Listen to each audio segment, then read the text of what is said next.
Alors bonsoir tout le monde et bienvenue à cette nouvelle session d'Aux quatre sens des Écritures. En ce moment, vous entendez le premier vidéo de l'année 21-22. Nos rencontres sur la thématique de l'arbre dans la Bible sont présentement en cours. Le thème de ce soir, vous l'aurez deviné, des arbres et des hommes, le rôle des arbres dans l'histoire du salut. Alors bien sûr, il s'agit d'une posture biblique, c'est l'anthropologie biblique qu'on va regarder un petit peu ensemble, et non pas regarder tout ce qui regarde l'histoire des arbres à partir de, par exemple, de la culture amérindienne ou de la culture hindouiste, quoique je respecte beaucoup ces grandes cultures humaines. Il reste que ma spécialité à moi, c'est le domaine biblique. Alors on va s'en tenir à l'approche biblique concernant l'étude des arbres. Si je regarde le mot arbre en hébreu, comment ça se dit? Ça se dit etz. Hein? Etz. Bon, si on écrivait ça avec le lettrage français, là, ça serait E-T-Z. Et remarquez que le mot pays, en hébreu, se dit eretz. Alors, c'est comme si dans le mot pays ou terre, vous avez le mot etz qui est inclus à la fin. Et ça nous fait comme soupçonner que l'arbre aura un rôle très important à jouer sur la terre d'Israël. De tous les temps, de toutes les cultures, l'arbre est pour l'homme un allié, un abri, un nourricier, un protecteur, un pont vers l'au-delà.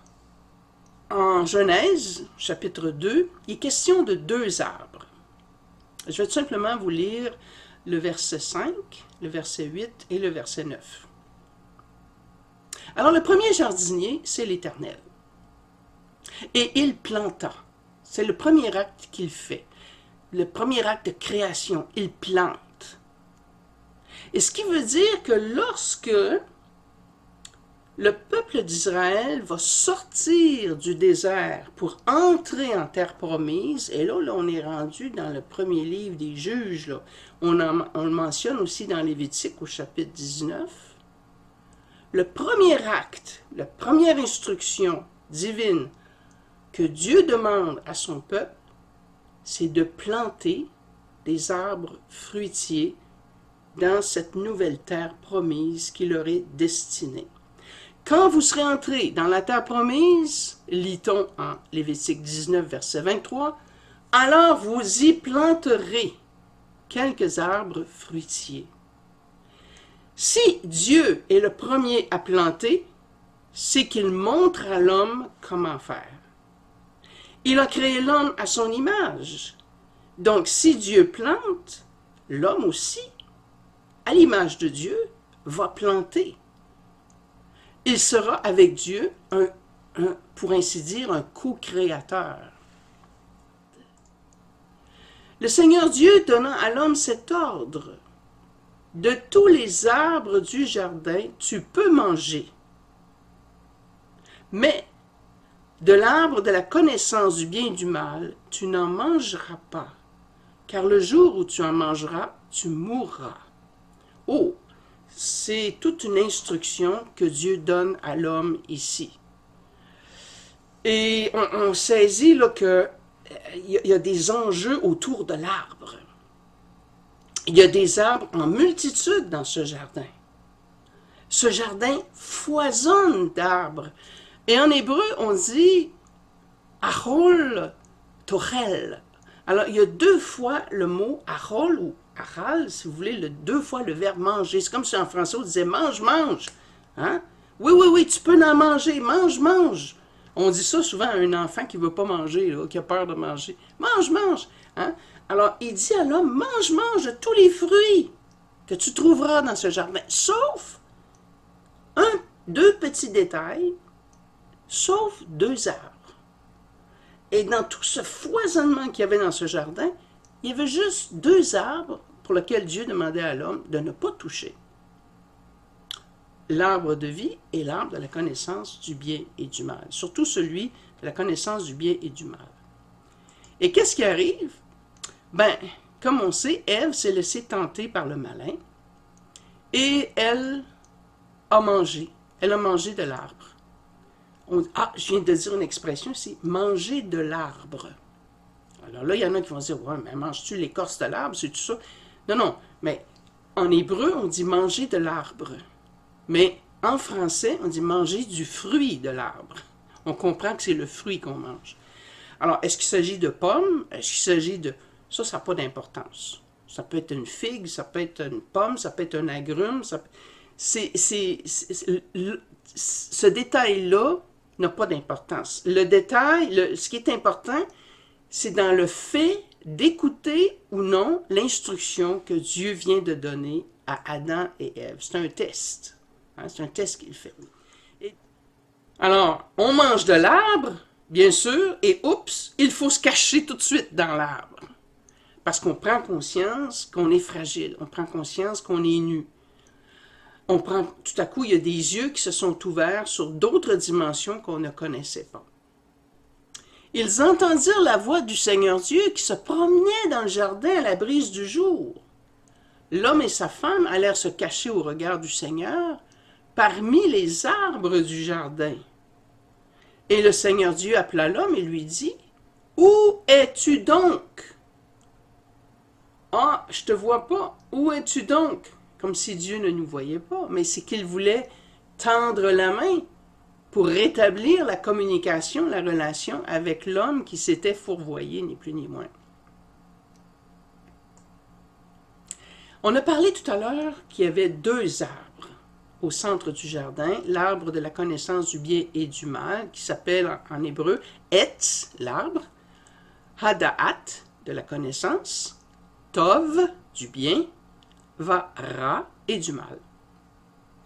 Et il y a aussi l'arbre de vie, qui se dit comme ceci en hébreu, Etz Raïm. Raïm, c'est la vie.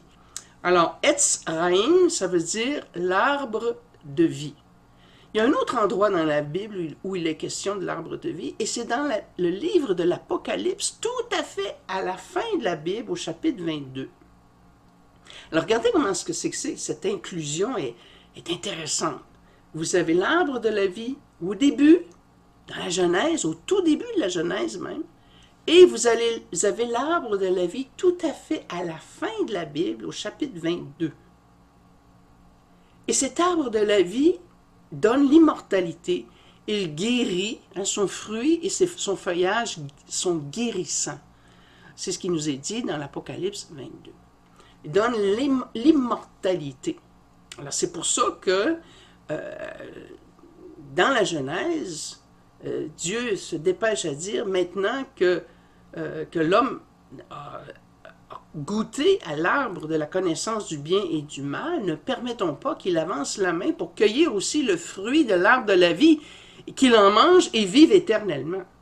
C'était pas le temps de donner l'immortalité à l'homme, au moment où il venait de vivre cette expérience. Alors le Seigneur Dieu le renvoya du jardin d'Éden pour ne pas qu'il touche à l'arbre de la vie et surtout pour qu'il travaille la terre d'où il avait été tiré. Maintenant, allons faire un tour dans Genèse 22, au moment où Abraham a pressenti cet appel que Dieu lui faisait de sacrifier son unique fils. Quel dilemme intérieur! Quelle douleur intérieure! Mais là, Dieu lui demandait ce sacrifice. Ou du moins, c'est ce qu'il pensait. Alors, il amène son fils, et c'est son propre fils Isaac, qui est déjà adolescent, probablement, qui porte le bois du sacrifice, et ainsi que le feu, et il observe, le petit gars, il n'est pas fou, hein, il dit, et où est la victime? Et Abraham de répondre, ben, tu verras bien, Dieu pourvoira. Mais au moment d'installer le bois et tout ça, il fait étendre son fils, puis là, le petit gars, il s'aperçoit bien qu'il y a quelque chose qui risque de lui arriver. Et au moment d'étendre la main et le couteau, l'ange du Seigneur l'appela du haut du ciel, Abraham, et celui-ci répondit, me voici. l'ange de dire, ne porte pas la main sur le garçon, ne lui fais aucun mal. Je sais maintenant que tu crains Dieu. Tu ne m'as pas refusé ton fils, ton unique. Et Abraham leva les yeux et vit un bélier qui était retenu par les cornes dans un buisson. Il alla, il prit le bélier et l'offrit en holocauste à la place de son fils. Et ça nous fait penser à un autre personnage biblique du Nouveau Testament, qui a eu aussi la tête prise dans les épines. On pense tout de suite à Jésus. Et on sait que Jean-Baptiste a appelé Jésus l'agneau de Dieu. Voici l'agneau de Dieu. Alors, il y a comme une très forte ressemblance entre ce bélier qui se prend les cornes dans un buisson probablement d'épines et Jésus qui a la tête pris dans les épines au moment de sa passion pour nous sauver. Si tu es arrêté longtemps au siège d'une ville, donc au moment de la guerre, que tu attaques pour t'en rendre maître, tu ne dois cependant pas détruire les arbres en portant sur eux la hache. Ce sont eux, les arbres, qui te nourrissent, tu ne dois pas les abattre. Alors ça, c'est un règlement, là. C'est une instruction qui est donnée dans le livre du Deutéronome. Même si tu fais la guerre, en quelque part, ne va pas détruire les arbres, là, parce que c'est ces arbres-là qui vont te nourrir, éventuellement. On dit aussi ceci, qui est une phrase formidable, et qui est au cœur de notre enseignement de ce soir. L'arbre du champ, c'est l'homme même. Remarquez bien, là. L'arbre du champ, c'est l'homme. L'homme est au champ, ce que l'arbre est pour l'homme. L'arbre, pour l'homme, il le nourrit, il l'abrite, il le protège. L'arbre fait toutes ces choses-là pour l'être humain. En retour, l'être humain doit être, pour le champ, lui-même un protecteur, un nourricier, quelqu'un qui arrose, qui abreuve le champ pour que le champ puisse produire. Alors voyez-vous, l'arbre abrite et protège et nourrit l'homme pour que l'homme, à son tour, puisse abriter, protéger et nourrir et abreuver son champ, la terre, si vous voulez. Alors, c'est des belles images qui nous sont données dans le livre du Deutéronome. Ça se trouve être la Torah là, que je vous lis en ce moment. Un peuple qui plante, c'est un peuple pacifique. C'est un peuple qui n'a pas l'intention de faire la guerre. Quand tu es occupé à planter des arbres, tu n'as pas l'intention de faire la guerre. Hein? Tu es occupé à planter. Tu es occupé à remplir ton rôle, le même rôle que Dieu a fait au tout début de sa création. À ton tour, tu le fais, tu plantes. Maintenant, on peut prendre ça au sens figuré aussi. Pour chacune de nos vies, on a une mission. C'est peut-être pas de planter. On n'est pas tous appelés à planter des jardins et à planter des arbres. Mais dans ma manière d'accomplir ma mission, je plante quelque chose pour la vie des autres. Ça peut être un médecin pour ses malades. Ça peut être une infirmière. Ça peut être une enseignante. Elle plante dans le cœur des enfants qui sont auprès d'elle une nouvelle connaissance. On plante dans le cœur des autres.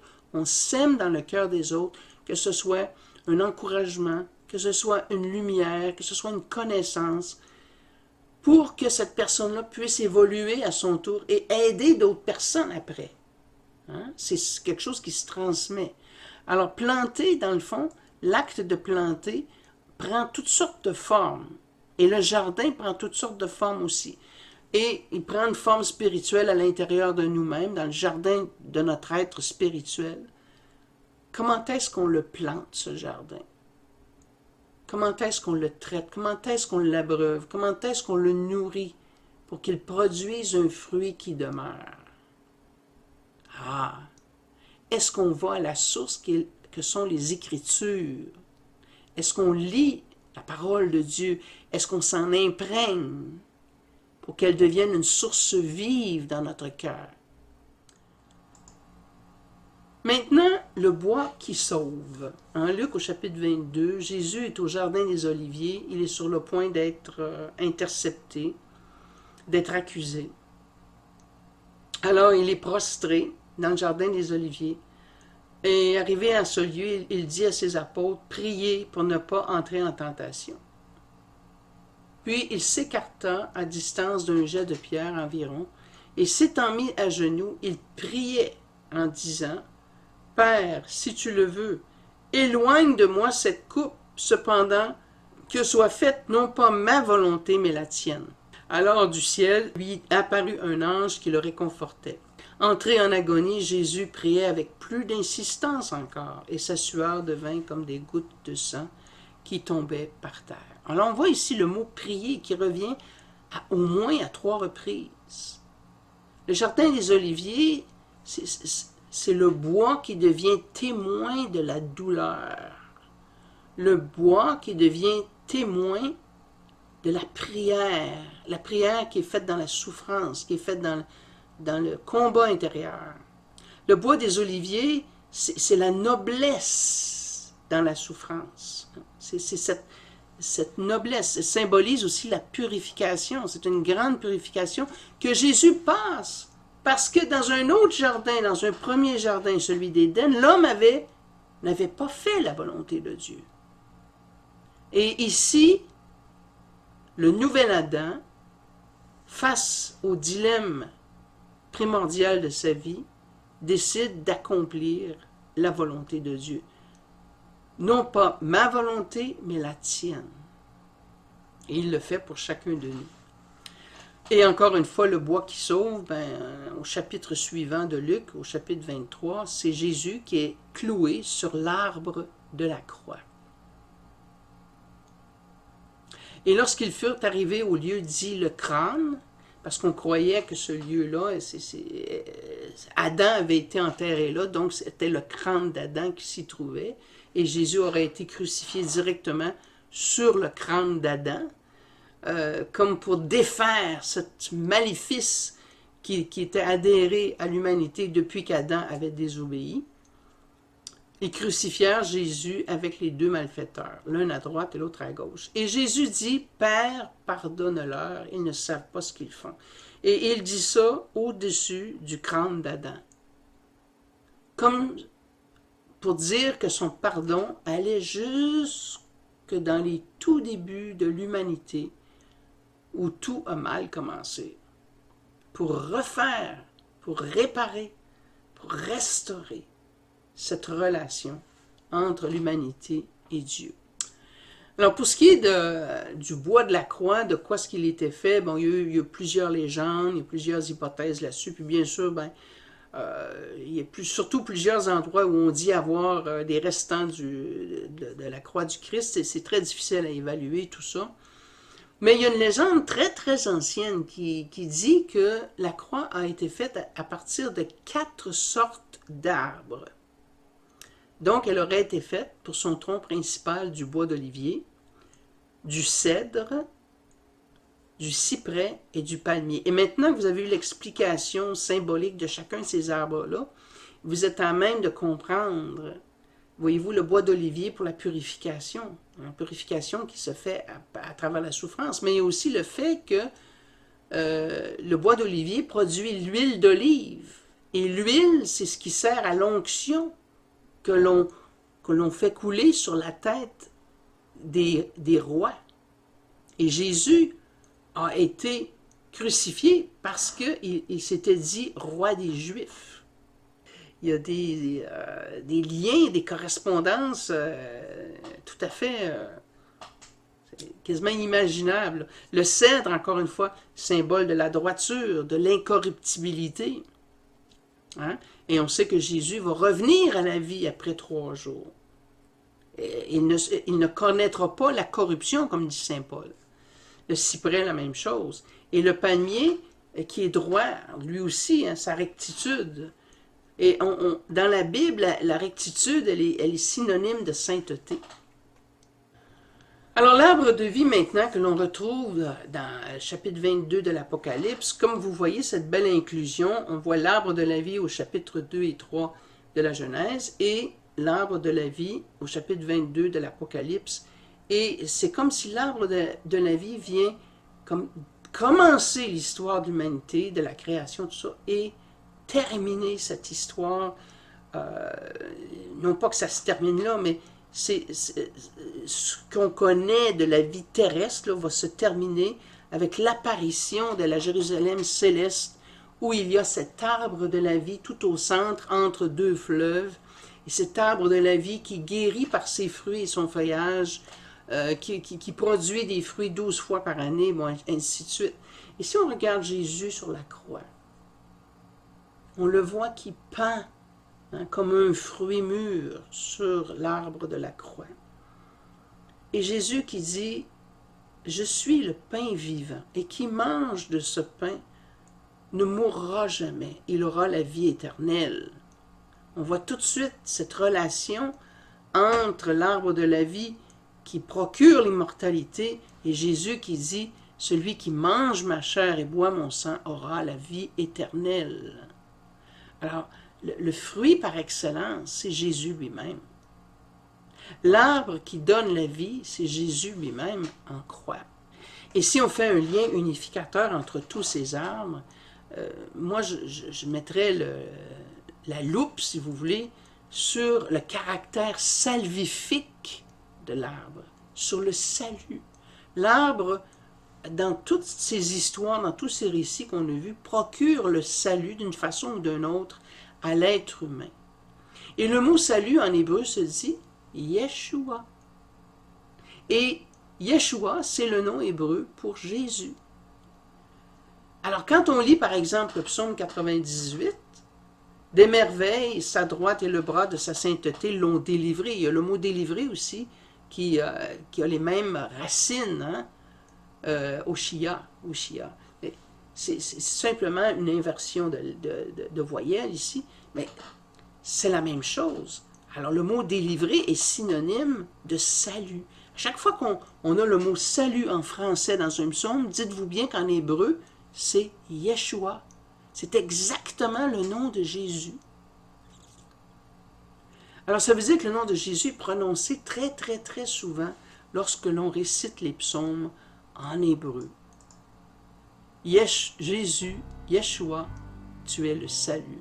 Jésus, Yeshua, tu es le nom au-dessus de tout nom.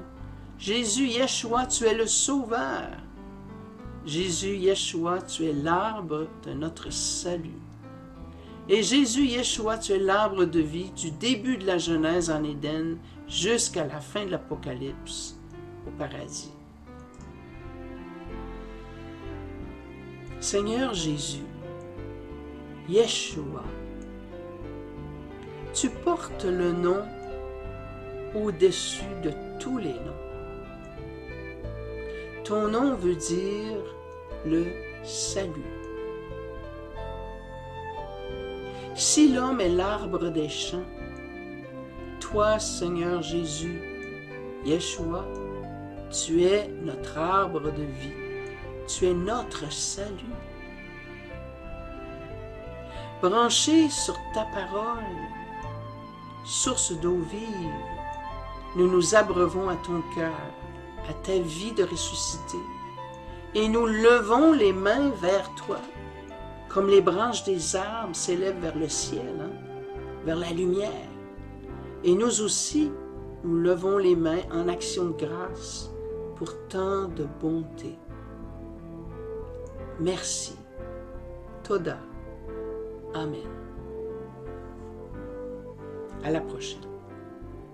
Chers amis, si vous avez aimé la vidéo que vous venez de visionner, j'ai deux petites propositions à vous faire. Premièrement, si vous voulez avoir la vidéo intégrale, la vidéo complète de ce que vous venez de voir, vous m'écrivez à moi personnellement, Violaine Couture, à commercial@hotmail.com pour me dire votre désir de recevoir la vidéo complète. Ce que je fais, c'est que je vais vous envoyer un lien YouTube non répertorié que vous pourrez visionner quand vous le désirez, tout simplement. Habituellement, les vidéos durent entre 50 et 60 minutes dans ces coins-là. Ça vous permet de mieux approfondir le sujet.